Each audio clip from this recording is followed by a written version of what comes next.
So good afternoon, I am Chintak Kamlesh Parashar. I am a PhD student in Center for Nanotechnology and I am operating AFM as a TA duty. So today I will demonstrate the standard operating procedure for AFM. First we have to switch on the extension board and then switch on the controller for AFM. Okay. So, and now, so this is the magnetic stub that is used for placing the sample. So on top of the stub we will apply a small piece of carbon tape.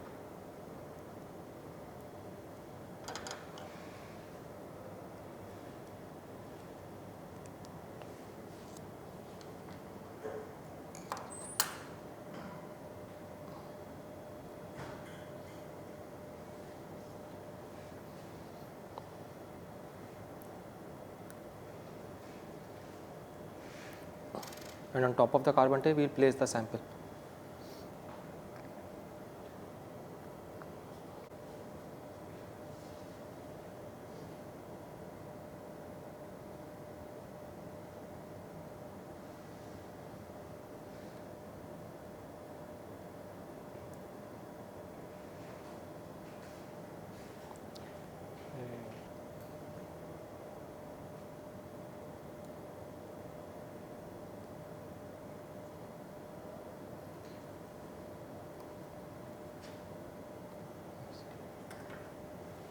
So now we will place this stub on the instrument.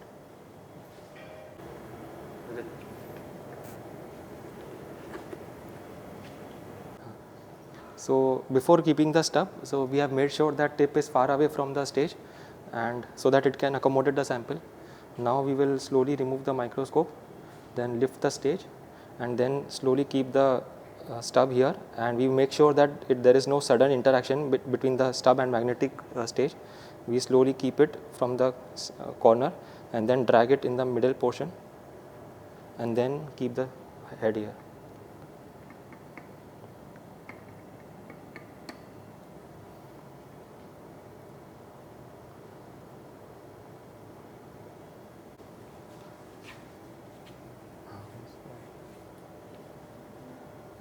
So now we will open the Nano Drive software.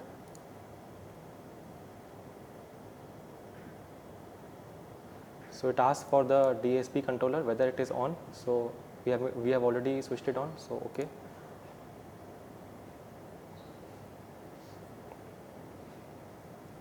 So now it asks for the mode. So we have different modes like tapping mode, contact mode, STM, low current STM, and other modes.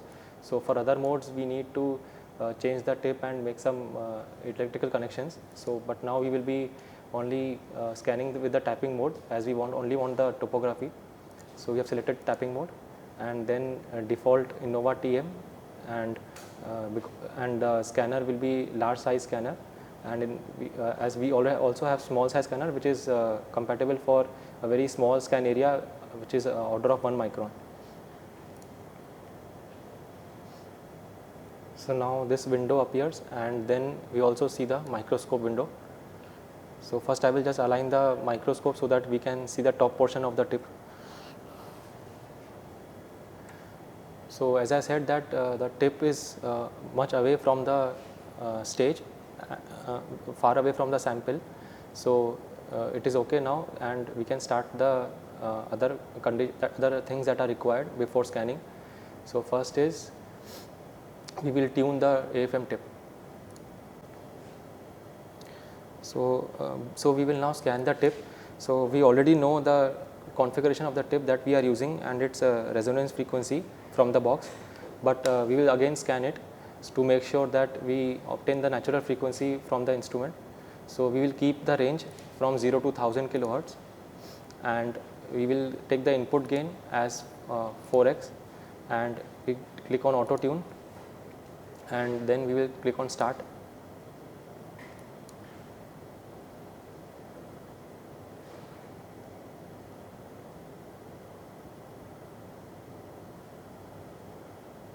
The drive amplitude is taken by default from the instrument, and now after scanning we get that the natural frequency is 236.247 kilohertz, which is near to the frequency that is mentioned on the box, and the amplitude we will get on the y-axis.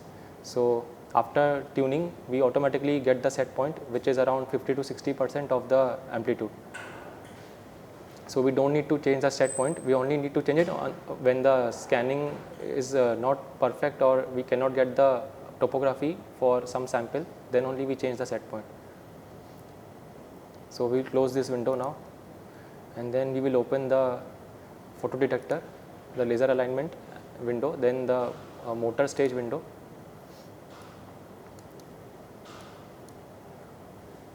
So now with the microscope we will focus on the sample first. So now we can see with the microscope it is focused on the cantilever plane. So we can see the cantilever and below there is the sample. So first we will focus on the sample before bringing the cantilever towards the sample. So this is the microscope lens here, and these three are the knobs for aligning or focusing. So this is the Z axis. So with rotating this, there's focus and defocus on a plane. With this, the lens moves in this direction. We can see.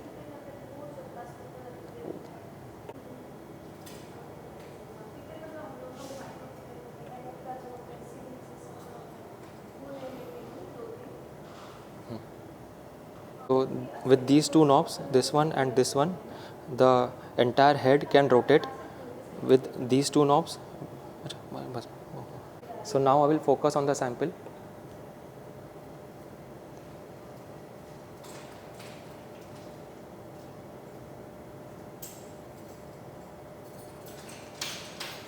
So now after focusing on the sample, now I will bring the tip down towards the sample.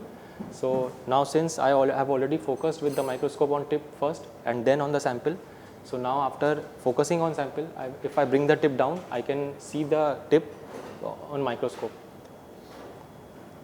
So to bring the tip down, we chosen the motor stage window, and here there are options like to move the tip up or down and the speed fast, middle or slow. So we will take middle now since it is much far from the sample, and then bring it down slowly. So after observing the laser, now we can reduce the speed since it is very much near the sample surface. So now we can see most of the region of the cantilever. So now I will auto engage here. So by clicking on auto engage, it will automatically bring the tip on the sample surface. So it is showing here engaging. So after it gets engaged, a window appears which is the scanning control window. So I will bring it on this side.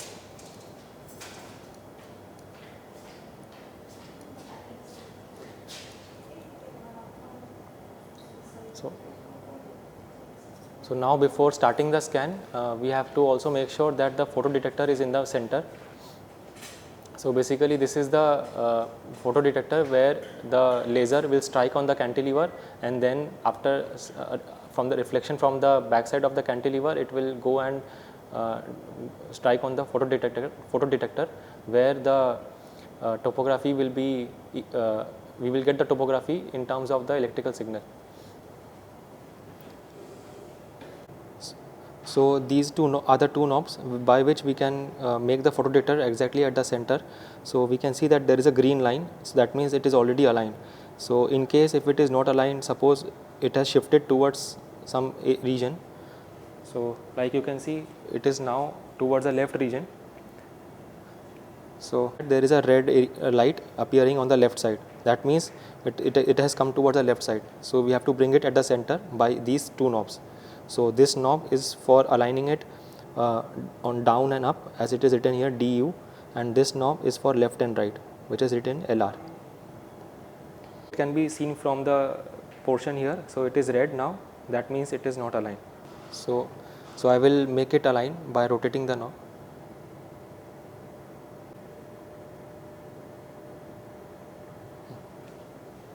So these two are the values of x and y axis, which also shows that how much it is offset from the center. So these should be as close to 0 as possible, and this is the sum up voltage, which should be as high as possible, so that most of the laser should strike on the photo detector. So now we have done the tuning and also aligned the photo detector. So now we can set up the scanning control parameters. So in this window we can see first is the samples. So basically this is the number of lines that we want on our scan area. So this is like the uh, uh, how much time it will take for scanning will depend upon the will depend upon one of the parameters which is this samples, that is number of lines. So I have kept here 512. So initially we can keep it as 256, and after taking some scan then we can make it 512, and this is a line which is now again 256. So this is the number of points that will be scanned on each line. So it is 256. So this is controlled, this is limited by the diameter of the tip. So now it is 256, and this is kept as same as the samples. Then next is the scan rate, so which is 0.5 hertz, which is a decent value to start with. Then there is scan range. So I will scan now 10 micron area initially. So this is now the rotation. So initially by default the scanning takes place horizontally, but we can give a rotation, and the tip will scan in a angle, and then there is x offset and y offset. So after we have scanned some area, and if after that we want to shift the tip position by some distance, then we can give an offset and again scan on that area. So offset I am keeping it 0 now, and also rotation is 0, and scan area is 10 micron. Then we will choose the channels. So I will choose height, which is the topography, and then tapping amplitude. So everything I will have forward and backward. So it will scan one line in a forward direction, and again it will scan on that same line in the backward direction. So we will have the analysis on forward and backward both directions. So I am choosing height, tapping amplitude, and tapping phase. So basically this height sensor and height is the same thing. So we see that all the windows appear here. To make them to appear in one window, we will choose window here and then tile vertically. And now from in this window we see that we have tapping phase forward backward, tapping amplitude forward backward, and height forward backward. And here we will take the 1D bow remove fit. So this is the scanning with the scanner that we have to fit the profile that we will get. We choose 1D bow remove. We can choose other fitting parameters also, but according to the scanner that we are using, we have to take 1D bow remove. And in 2D it will fit the 2D plane, and in 1D it will fit line wise. So we take 1D bow remove, and we click on auto option, so that while scanning, if there is any contrast in the image, it will automatically adjust. So in every window I will take 1D bow remove and auto. And in the profile I will take height here. So we will get the height image here as it scans. So now we have plugged in all the values, and now we can start the scan. I started. So the scanning has started, and we can see that we are getting the height profile here in micron, and this is the area that we have chosen, 0 to 10 micron, and here we are seeing the live images. So the height profile, the tapping amplitude, and tapping phase.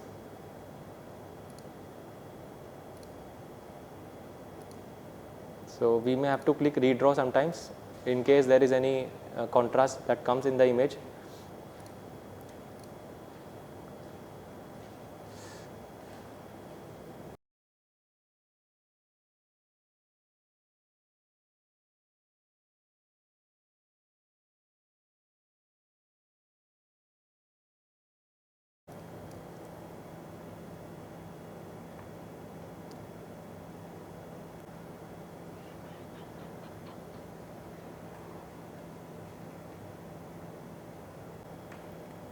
So we can see now that we have got some feature here while scanning. So we will stop the scan now,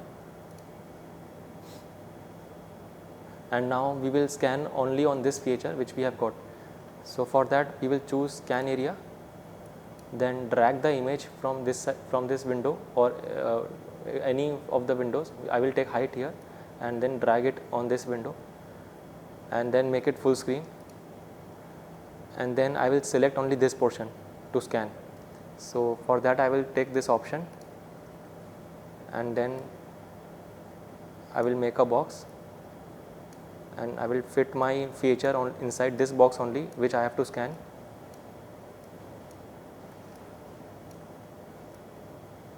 And then I will right click in the center of this box. So I have selected this box. Now I will restore it and then I will again click on profile and then I can start the scan. So but before start, we can see that it has already taken the size, that the scan range that I have chosen according to that box, which is 7.7 micron. I can take it a standard value or round off value, that is 10 micron, and the offset it has already taken, which is 1.7 positive in the x axis and minus 6.0092 in the negative y axis. So I can start the scan, but as I already told you that we can increase this accuracy of the image. So for that I will take it 512 samples and lines, and also I can reduce the scan rate so that I will get a better profile as 0.3 Hertz, and then I will start.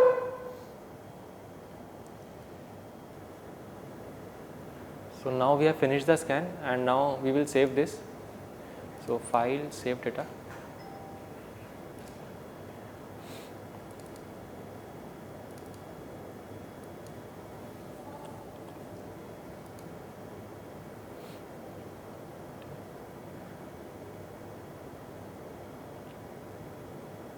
So after finishing it, now we will now remove the sample. So for that, first we have to disengage with this withdraw the tip option. Then we can again click on withdraw. So it has lifted up, and after that we will use the motor stage to bring it up.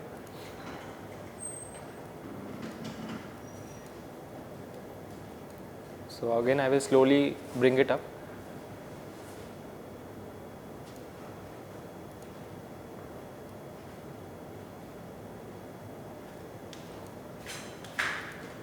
And after bringing it up, I will focus with the microscope on the tip again.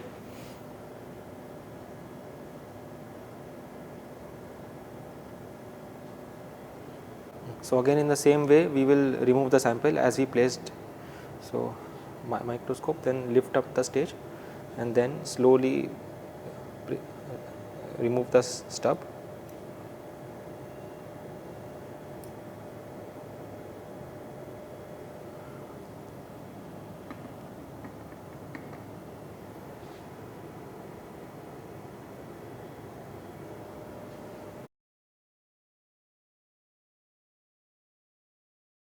After keeping the sample, we will cover the instrument with the cover, so that there is no dust coming inside on the sample.